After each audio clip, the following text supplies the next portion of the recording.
hate relationship with boxing. Boxing is sometimes I hate it, sometimes I love it, but I gotta talk about the upcoming fight with Barbosa and Teofimo Lopez, which is gonna be interesting because I feel like Teofimo Lopez is gonna lose to Arnold Barbosa, and he's a live dog, and he's been avoiding him for a while. And a lot of things that they said at the press conference that Arnold Barbosa said is true. He was calling out Teofimo Lopez, saying that now Top Rank is letting him play, that they were protecting him. They had him on a protection program. And I feel like Teofimo Lopez was trying to talk on top of him because he knows that Arnold Barbosa was calling out his bluff. And basically, Teofimo Lopez is living off of his past. He's living off of the Lomachenko victory, but he hasn't looked good ever since he lost to Lomachenko. He lost to Kambosos, which is really despicable that Kambosos is ranked number one. No, he's actually ranked number three. Subriel Matias is ranked number one. And it's really despicable and disgraceful and very shameful that they have him ranked number three when he lost back-to-back fights with Devin Haney 2 times in Australia, Kambosos, and he also lost against Jake Wiley. The last fight that he had, it looked like he wasn't even doing anything to Jake Wiley every time he landed on him. That was his first fight at 140, and he hasn't even proven anything at 140, and he's ranked number three, which makes no sense why they rank Kambosos number three. And in the 140-pound division. And Richard Hitchinson has been calling out Kambosos, and definitely a blatant and on purpose strategy of his calling out Kambosos when Kambosos doesn't even deserve a fight with any of the champions, especially at 140 or at 135, because he has not, his last 5 fights, he has not really won those fights. He's lost those fights, but they gave him gift decisions, and the politics of boxing. That's what I say. That's why I have a love and hate relationship with boxing. Kambosos is most likely gonna get the Hitchinson fight, and I think it's gonna happen because Eddie Hearns is trying to avoid Subriel Matias at all costs. He doesn't want to, put Hitchinson with Subriel Matias. And I feel like I said before, the reason why Subriel Matias lost to Liam Paro is because Eddie Hearns behind the scenes offered Subriel Matias his own pay-per-view if he takes a dive in that fight. And you could tell that when they fought that Subriel Matias was not fighting like he really wanted to win, even though the fight was close and he lost. But I feel like every time he landed anything significant on Liam Paro, Subriel Matias, he would definitely stun him.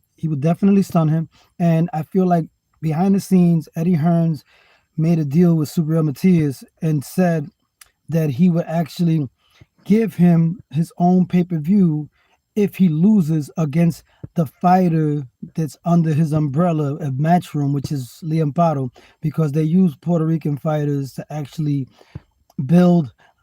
Eddie Hearns uses fighters that are under promotion as not so known, like Fresh Productions, specifically Puerto Rican, and to build his fighters up and to have his fighters look good and win. That's what he did. He wanted Liam Paro to fight versus Richard Hitchinson. This was all planned out. And Subriel Matias took the bait. They paid him more money if he lost to Liam Paro, and then they promised him his own pay-per-view, and that's exactly what happened. He had his own pay-per-view in his comeback fight against Ramirez, and then he actually fought Valenzuela in the second comeback, and that ranked him number one in the 140-pound division. And Richard Hitchinson is afraid of Subriel Matias. He doesn't want to fight against him, and he's afraid of the weight clause. But the weight clause of the 10 weight clause that you have to do at 140 pounds is just basically you staying at weight to fight, at that division. So like if you don't want to make weight, then, and if you don't want to have a belt, then don't worry about making weight.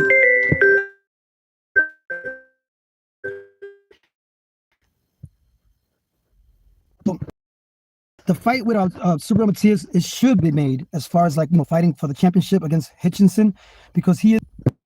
Yes, because Richard Hitchinson is the IBF champion. He beat Liam Paro, And the number one contender of the fight is Subriel Matias. He already proved that he deserves to fight for the championship, and he called out Richard Hitchinson. And Richard Hitchinson is definitely not even trying to mention Subriel Matias in the interviews. He's calling out people like Teofimo Lopez. He's calling out he's calling out Cambosis. Cambosis does not deserve a fight with Richard Hitchinson because in his last 5 fights he has not won any of those fights, and he hasn't looked good in his last fight with Jake Wiley.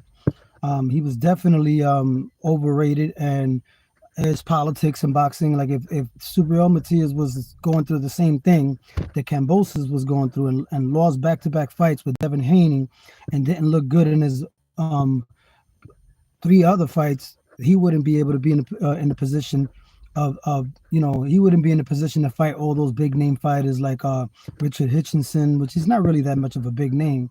But when it comes to Cambosis, he can do no wrong. Like he can lose back-to-back fights with Devin Haney, and fight guys where you're not huge, which he lost to huge, and he lost to Jake Wiley, but they gave him the gift decision. He can do that and still get away with getting the big fights because of politics, boxing politics. The boxing is not where it needs to be as far as like the best fighting the best. It's all popularity contest. It's just a popularity contest. Like if you're popular, you will get the fights, despite you losing, back to back and not looking good and getting gift decisions. You'll still get the big fights because you're known to, even though you're not really like championship status, and you're not skill wise, you're not like dominant in an elite status fighting against other elite boxers. So I feel like the boxing politics is all about popularity. You got Ryan Garcia fighting Rolly Romero, and it's gonna be on the same card as Teofimo Lopez versus Arnold Barbosa. And I feel like, and Devin Haney's fighting Jose Ramirez. I just feel like they just recycle popular fighters, but they don't make the fights that hardcore boxing fans want to see, like the way it was back in the 90s. And I feel like that's the problem that I have with boxing. They're just making popularity versus popularity fights. They're not making the fights like the number one contender that really deserve to get the fight, like Subriel Matias.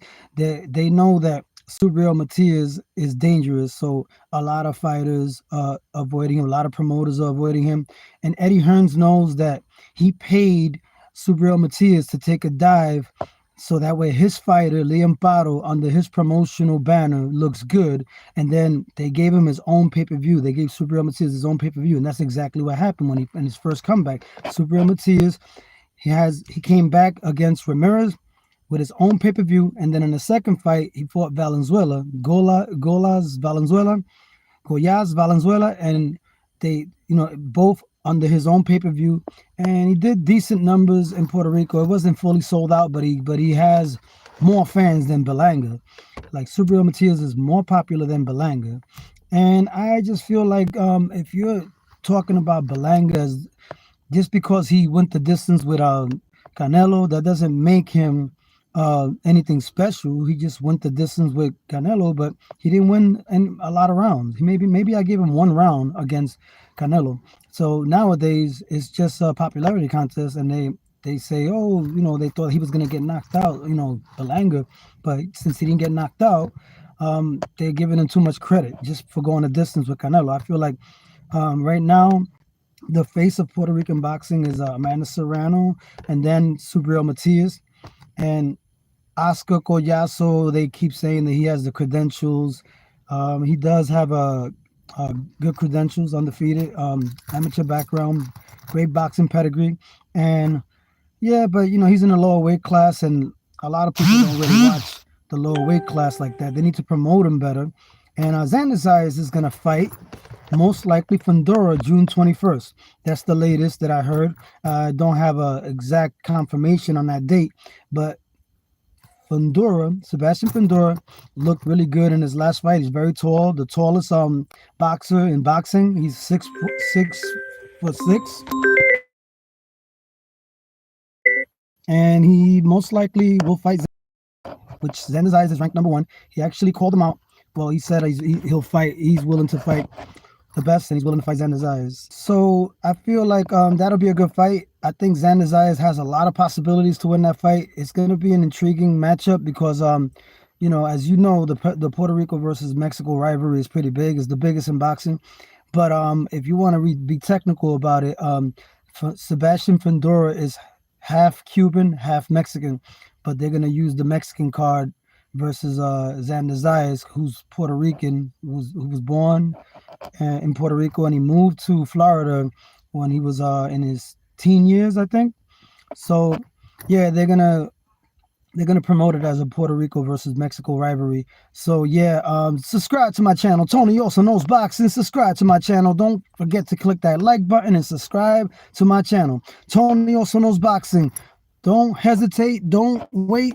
Just react, and you will always be great and always accept the unadulterated truth in boxing that is really dying breed right now. A lot of people are not telling the truth in boxing, and you know, boxing. A lot of people just you have to go with the content creators, the out there that are really telling the truth and they're giving good content.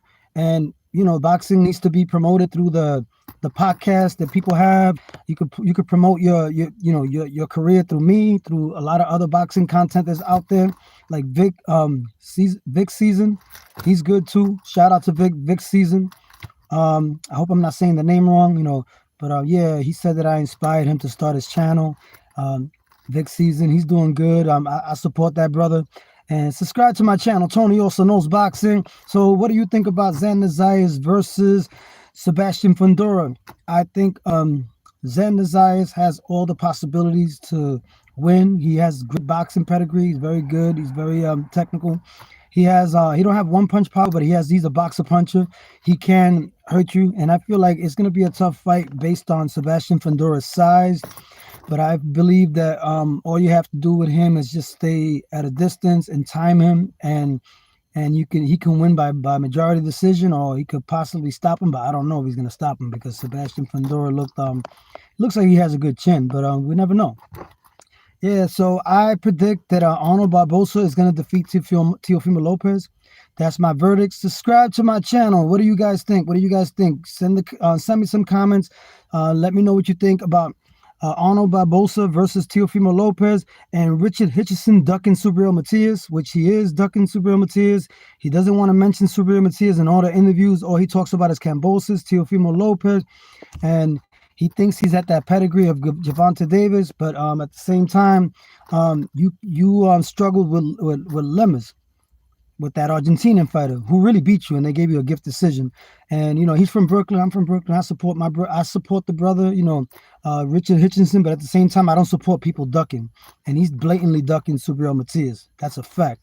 He's definitely afraid of that smoke that Subriel Matias brings, and he knows what he brings. Even Shakur Stevenson said that a fighter like Subriel Matias, who's very relentless, who throws a lot of combinations, he won't let you breathe. So you really got to beat him. You got to almost kill him.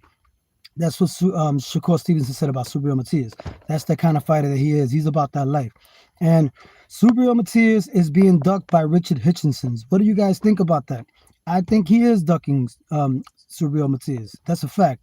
And we got to call a spade a spade. And subscribe to my channel. Tony also knows boxing. Subscribe to my channel. Tony also knows boxing. Subscribe. I'm trying to get to 1,000 subscribers. My channel is growing every day. Don't be afraid to subscribe.